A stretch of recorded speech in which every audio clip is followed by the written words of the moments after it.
Part 6, Doubling the World.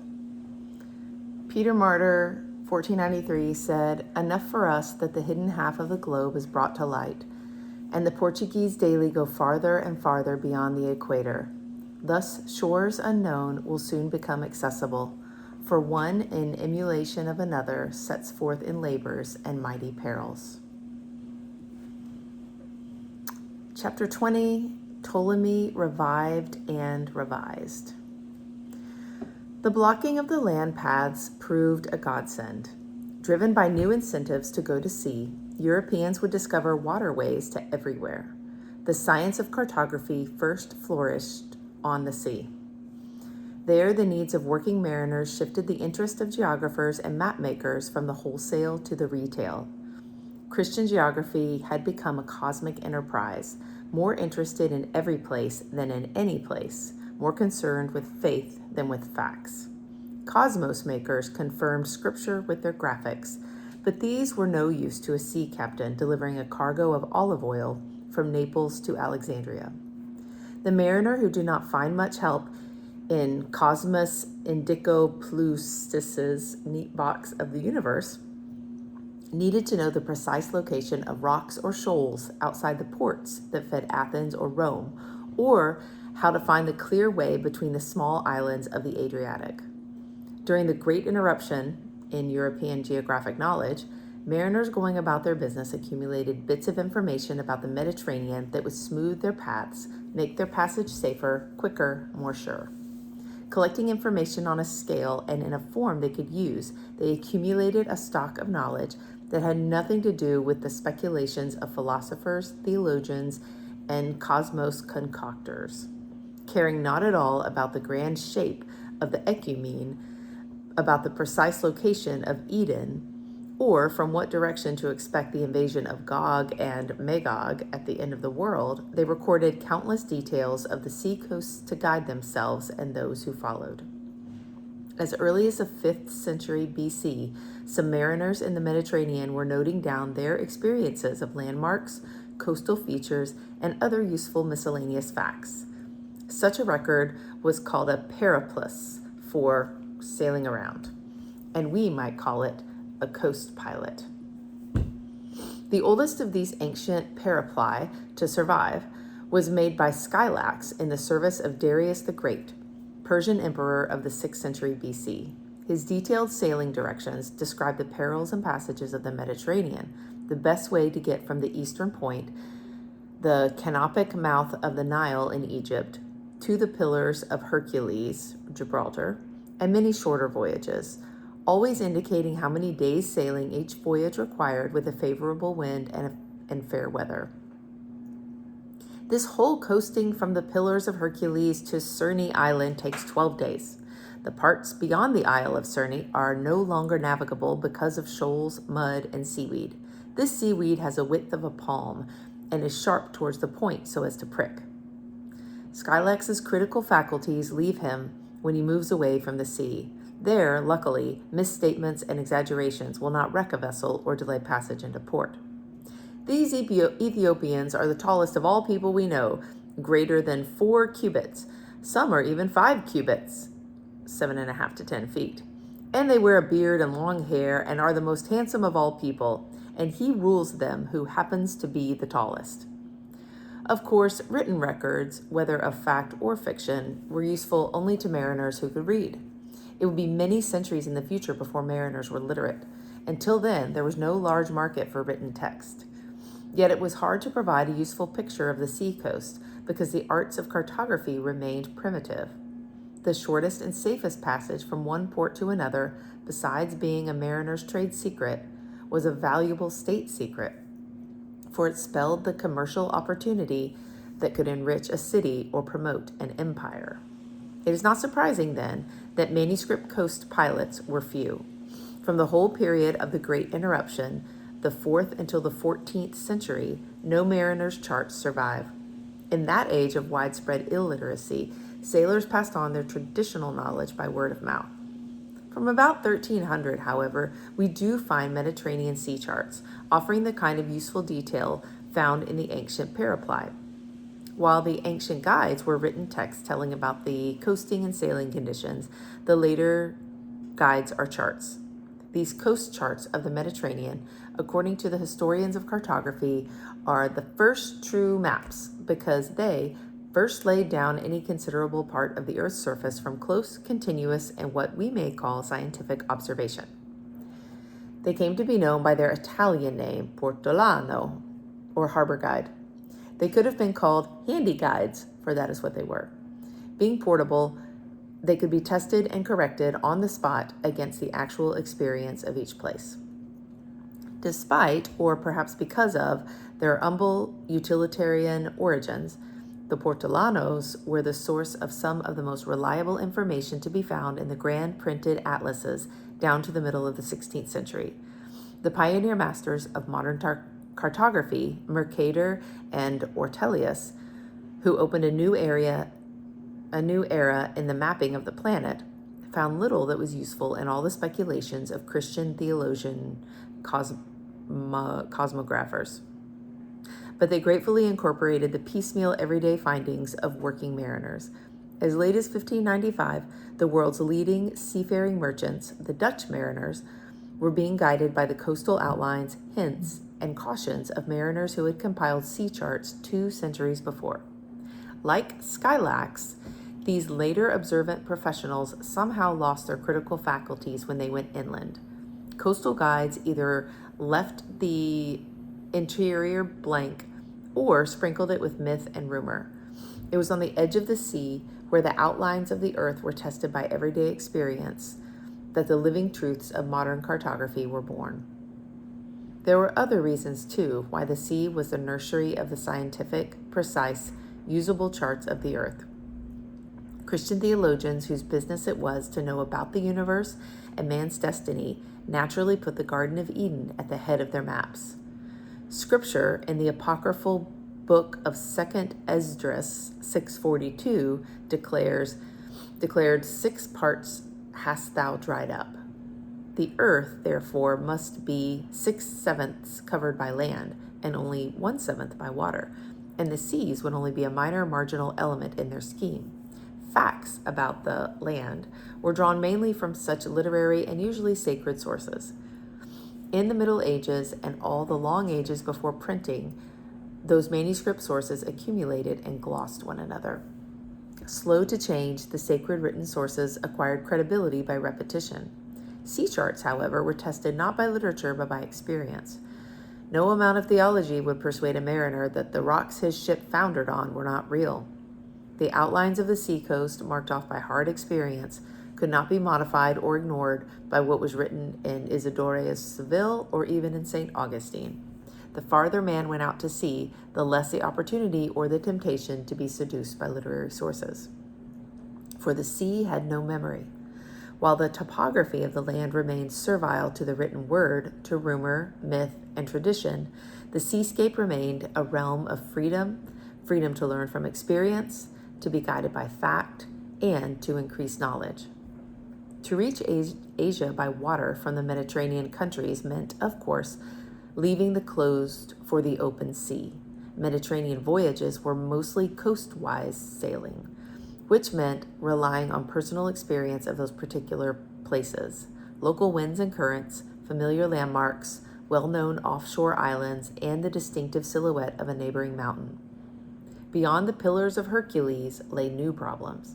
When Portuguese sailors advanced southward down the coast of Africa, they left behind all familiar landmarks. The farther down they went, the farther away they were from the reassuring details of the portolanos. There was no accumulated experience, and there were no handy guides. The Mediterranean was nowhere more than 500 miles from its southern to its closest northern coast, which meant a difference of only some 7 degrees of latitude. Mediterranean pilots, therefore, seldom worried about their latitude, especially since the modes of defining latitude were still so crude. But the African continent stretched from 38 degrees north latitude to 38 degrees south latitude, 1/5 around the globe. When a seacoast was so little known, when local inhabitants were so hostile, and when the offshore hazards were so uncharted, Latitude was the best and sometimes the only way of defining a ship's position. Prudent mariners then would have to learn how to mark latitude.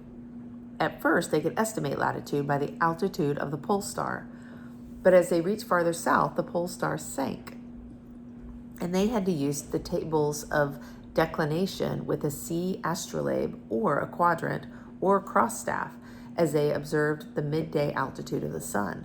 These techniques, crucial for navigation over long distances and in unfamiliar waters, developed in the late 15th century when the Portuguese were pressing down the coast of Africa. By the early 16th century, marine charts began to show scales of latitude, and gradually numerous places on the African coast had their latitude defined.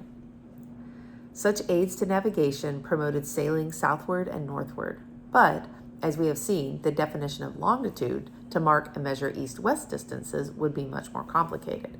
Mariners continued to rely on dead reckoning. This meant estimating position without astronomical observation by calculating or guessing the course and distance traveled from a previously determined position.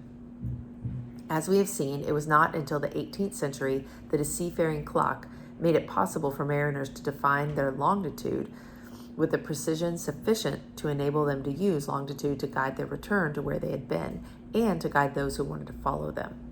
Besides all these problems, leaving the Mediterranean obviously carried the risk of being driven off course into the trackless open ocean. The schematic Christian TO map was little use to Europeans seeking an eastward sea passage to the Indies. European sovereigns and other investors financing long sea voyages had to abandon the theologians for the mariner's point of view.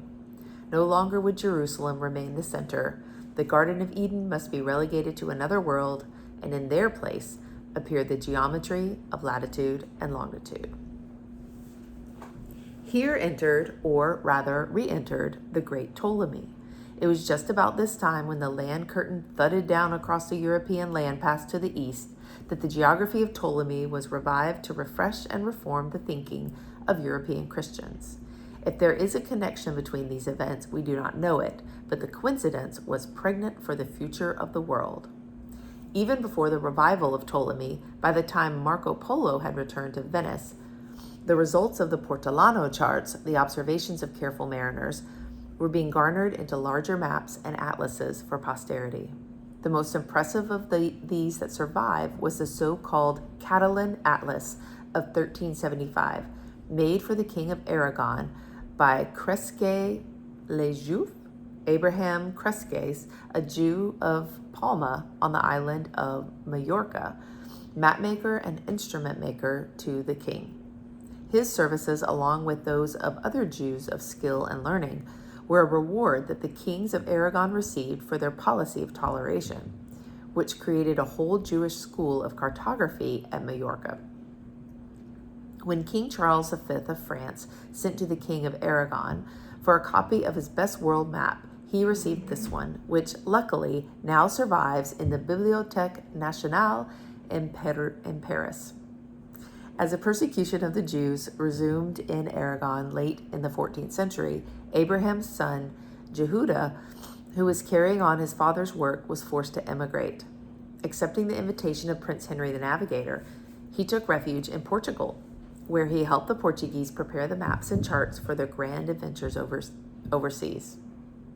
It was no accident that the Jews played a leading role in the liberation of Europeans from the slavery of Christian geography. Driven from place to place, they helped make cartography, still the special preserve of princes and high bureaucrats, into an international science, offering facts equally valid in lands of all faiths.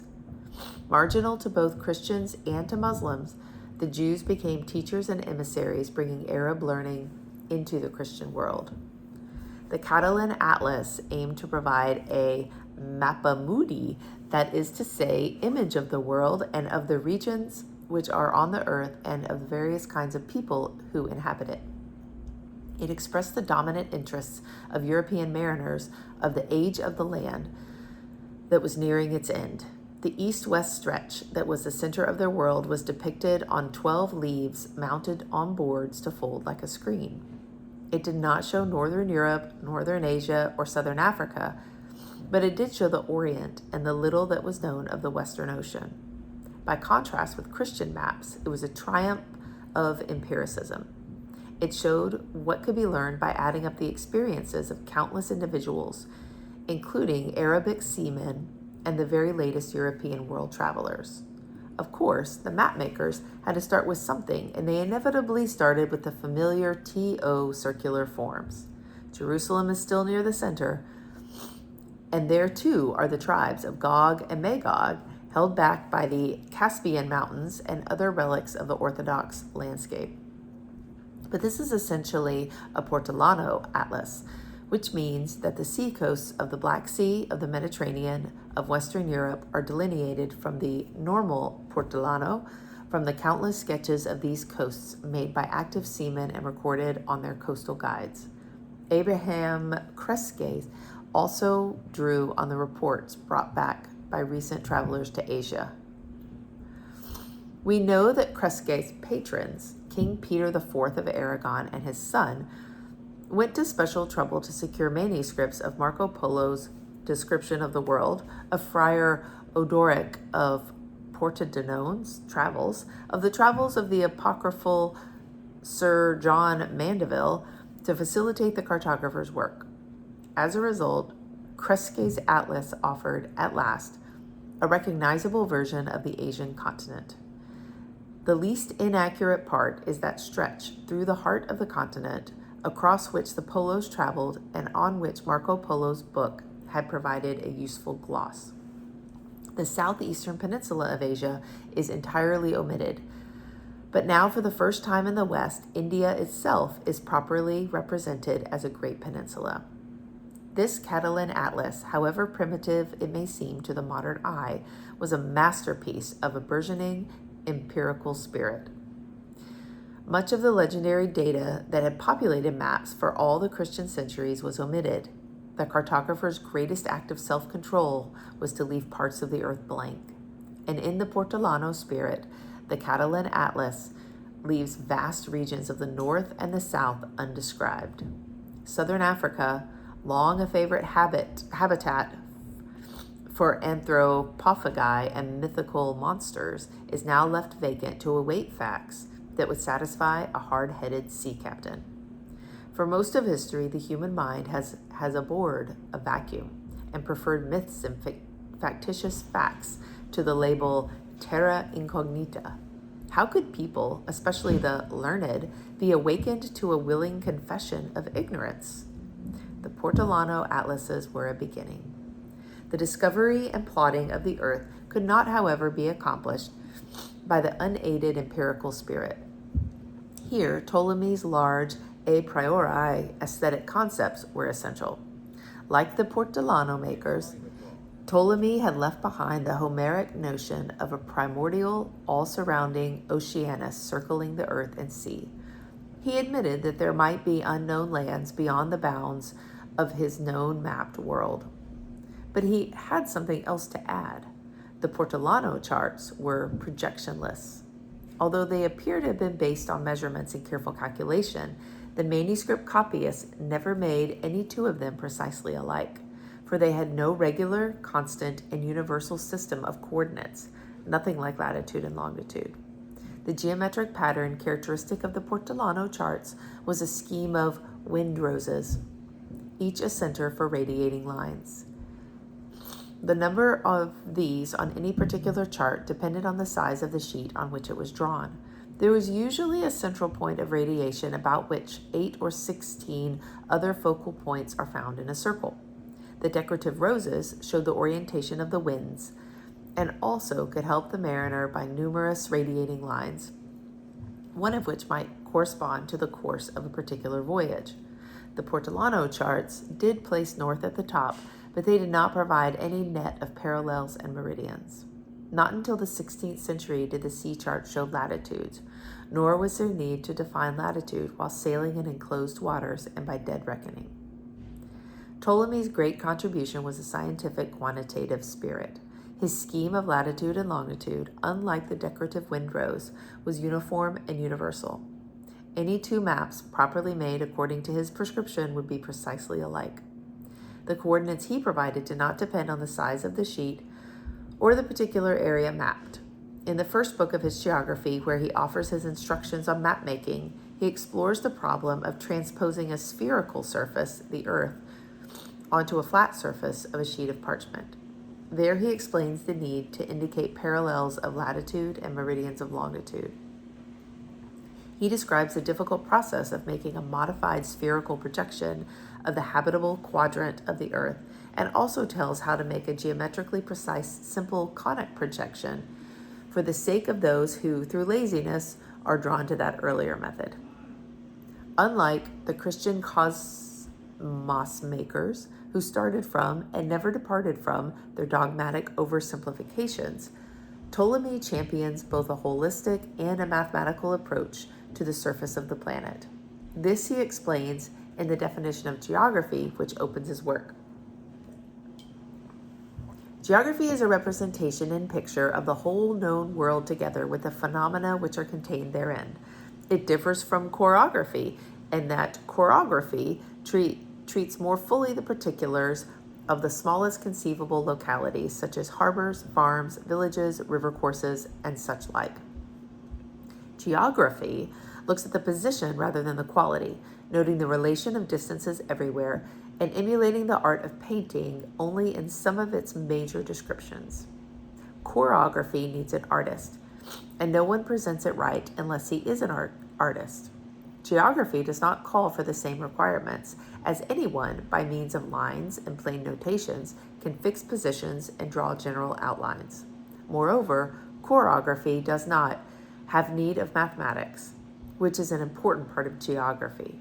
In geography, one must contemplate the extent of the entire earth, as well as its shape and its position under the heavens, in order that one may rightly state what are the peculiarities and proportions of the part with which one is dealing, and under what parallel of the celestial sphere it is located, the length of its days and nights, the stars which are fixed overhead, the stars which move above the horizon, and the stars which never rise above the horizon at all. It is the great and the exquisite accomplishment of mathematics to show all these things to the human intelligence. The revival of Ptolemy, then, would mean the awakening or the reawakening of the empirical spirit. Now men would use their experience to measure the whole earth, to mark off the known from the unknown, and to designate newfound places for return. The rediscovery of Ptolemy was a signal event in the revival of learning that marked the Renaissance, a prologue to the modern world.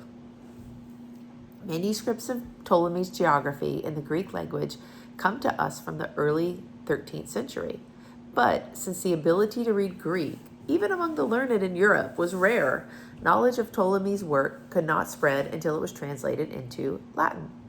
In 1400, a copy of Ptolemy in Greek was brought from Constantinople to Florence by Paula Strozzi, 1373 to 1462, one of the family who used the wealth acquired in commerce to become patrons of learning. There the geography was translated from Greek into Latin by the celebrated Manuel Chrysolaris, 1355 to 1415, and his pupils. By the early 15th century, numerous Latin manuscripts of Ptolemy's geography were circulating in Western Europe. More than 40 from this period have survived. Some of these manuscripts were accompanied by what purported to be Ptolemy's maps, usually 27 in number. The earliest printed version of this Latin translation, Vicenza 1475, produced only the texts. Modern scholars are puzzled over what became of Ptolemy's work during the Great Interruption. Where were his texts and his maps during the millennium between Ptolemy's death and the revival of his work? It now seems likely that only the first theoretical book of the geography survives substantially as Ptolemy wrote it. The remaining books, including the lists of cities located by his system and the maps, appear to have been compiled over the centuries by Byzantine and Arabic scholars and fathered on his eminent name. As Ptolemy was revived, more and more manuscript copies were made of the Ptolemy text and the maps, and the work as a whole acquired a non-parallel reputation. Not only the technique of map making described in Book 1, but the whole text and all the maps that came with it were accepted as gospel, with the double authenticity of a newly discovered classic. While Ptolemy's theory of map making could not be faulted, the maps that had become attached to his geography contained some crucial errors which would shape the future of world exploration. For example, Ptolemy's gross underestimate of the circumference of the Earth and his gross overestimate of the eastward extent of Asia combined to make Asia seem much closer to Europe by way of the Western Ocean than it really was. These facts from Ptolemy eventually lured Columbus westward. Meanwhile, other errors on Ptolemy's classic world map would have proved that it was impossible to reach India and China by sailing eastward around Africa. The part of Africa below the equator, labeled Terra Incognita, was shown as an enormous southern continent reaching all the way around until it joined with the upper Asian continent on the northeast. The effect was to make the whole Indian Ocean and the China Sea into a vast enclosed lake, and so, of course, to make any sea passage to Asia southward and eastward inconceivable. Before European seafarers could respond to the challenge offered them by the closing of the land passages to Asia, this South African port of Ptolemy's world map would have to be revised. In fact, the very meaning of ocean would have to be changed. Until that time, Europeans made a sharp distinction between the ocean and a sea, mare. There was, in fact, only one ocean. In Greek mythology, it was Oceanus, the great circular stream that was supposed to encompass the disk of the earth. Hence, in English, until about 1650, the great outer sea of boundless extent was commonly called the ocean sea, from mare oceanum, and was opposed to the Mediterranean inland sea or the other inland seas. Christian map makers in the Middle Ages generally followed the ancient Greek legends and depicted the habitable part of the world as surrounded by the ocean sea. Let the waters under the heaven be gathered together into one place, declared the book of Genesis 1:9. And let the dry land appear, and it was so. While Christians disagreed over the features of the all-surrounding ocean, there was general agreement that even if the ocean should somehow prove to be navigable, it ought not to be penetrated. Somewhere beyond or outside it lay paradise, which no living man should or could reach. In those days, the ocean led nowhere. In the next centuries, people would see that it led everywhere. Only gradually, in the course of the 15th century, did ocean come to have this revolutionary modern significance. Till then, the Atlantic Ocean was not commonly listed among the seas of the earth. The sea route to India would have to be opened in men's minds and on their maps before it could be traversed in ships. And so it was. The openings in the mind preceded and made possible the struggle for the openings on the sea. In this respect, the finding of a sea route to the Indies was quite different from the finding of America, which occurred on the earth before it happened in men's minds. By the mid-15th century, some world maps made in Europe showed Africa as a freestanding peninsula and the Indian Ocean as an open sea, which could be entered by water around the African continent en route to India and China. These openings of the mind and of the map occurred decades before we know of any European actually rounding the Cape into the newfound Indian Ocean. For example, on the beautiful and famous planisphere, 1459, of Fra Mauro. This projection of the whole sphere of the earth onto a flat circle was the last of the great medieval maps. In a sense, Fra Mauro's is also one of the first modern maps, for he now shows the ocean no longer as a forbidden road to nowhere, but as a sea highway to the Indies. He pays his respects to Ptolemy, but explains that to follow the master's scheme of latitude and longitude, he must change some of Ptolemy's maps to add the places unknown in Ptolemy's time. In this way, he justifies his filling in some areas that Ptolemy had labeled terra incognita. This opening of the ocean, in which Fra Mauro's map was not the first, was not yet proven by mariners' experience. It still was largely speculative, based on rumors and reports that came through overland travelers. The principal source for this crucial modernizing of Ptolemy's maps was probably a lone Venetian merchant adventurer. Even after the breakup of the Mongol Empire, when the route straight eastward from Syria across Asia was no longer protected for Europeans, the merchants of Venice would not give up their eastern trade.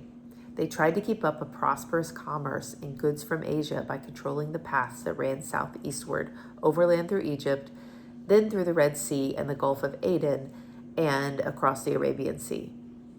One of these latter-day Venetian merchants was Niccolo de Conti, who traveled for 25 years after leaving Venice in 1419. His far-ranging adventures took him across the Arabian desert in search of precious stones, down the west coast of India to the tip of the peninsula and to the burial place of St. Thomas near Madras, into the cinnamon forests of Ceylon, and onto the island of Sumatra, which he noted for its gold, its camphor, its pepper, and its cannibalism. Then to Burma to observe the tattooed people and the elephants, rhinoceroses, and pythons, to many domed Pegu, and even as far as Java. During these travels, he married an Indian wife who bore him 4 children. While returning to Venice, Conti stopped in the Holy Land, where he met a Spanish traveler who solemnly recorded Conti's tall tales of his imagined adventures at the court of Prester John. Such tales are all we might have known of Conti's travels, but during these decades in the East, Conti had renounced Christianity. On his return to Venice in 1444, Pope Eugenius IV therefore ordered him to do penance by dictating his full story to the papal secretary Poggio Bracciolini. The product was one of the best European accounts of South Asia in those years after the stream of overland merchant travelers had ceased, and before the seafaring travelers had yet arrived.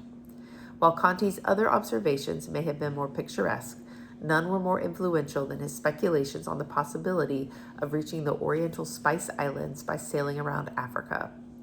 Mid-15th century, makers of Mappae Mundi grasped optimistically at Conti's account. Using this latest information, they boldly revised Ptolemy to open the ocean to India. Even after some of the most beautiful and most reputable world maps were showing a sea path around Africa to the Indies, the older Ptolemaic pictures of Africa continued to circulate. During the great age of seafaring discovery that was about to come, the old maps of Ptolemy would still remain standard. The newest atlases on their title pages claimed to be prepared after the original maps of Ptolemy. Publishers relied on the fame of Ptolemy, as later dictionary makers used the name of Webster to make their product seem authentic. The rise of printing, as we shall see, would change not only the content, but the currency and uses of geographic knowledge. The effects were not entirely progressive. With the rise of the printed image of wood and metal engraving, it was no accident that it was metalworkers, goldsmiths, and goldsmith painters in central Germany and the Rhineland who turned to copperplate printing. The heavy investment of atlas publishers in their plates, together with the overwhelming reputation of Ptolemy, combined to keep the older maps in circulation, and not always as mere historical facsimiles. Even after those plates had been made obsolete by recent geographic discoveries, they were used, sometimes alongside newer maps, which contradicted them. People who had difficulty accustoming themselves to the notion that it was possible to sail around Africa into an open Indian Ocean could continue to solace themselves with the familiar picture in Ptolemy. For the representation of a peninsular Africa and an open Indian Ocean by Fra Mauro and a few others by the mid-15th century was still crude and seemed fanciful. Long after the Portuguese had rounded the Cape and reached India by water until as late as 1570, the best atlases still offered reissues of Ptolemy's obsolete maps. Many printed atlases circulated before the end of the 15th century, when map-making had already begun to be highly profitable, but it was not until 1508 that a printed map gave a reasonably precise portrait of the southward extension of Africa. The opening of the Indian Ocean was the Europeans' first world-shaping revision of Ptolemy. The centuries after the closing of the traders' land routes to the east would revise Ptolemy in countless other ways. Ptolemy's world, which had terminated at 63 degrees north latitude, about halfway up the Scandinavian peninsula, would have to be extended toward both the north and the northwest. And of course, a whole new world between Europe and Asia would eventually be added. The scientific spirit of Ptolemy, his admissions of his ignorance, his plea for latitude and longitude, cheered on cartographers and mariners. Whew.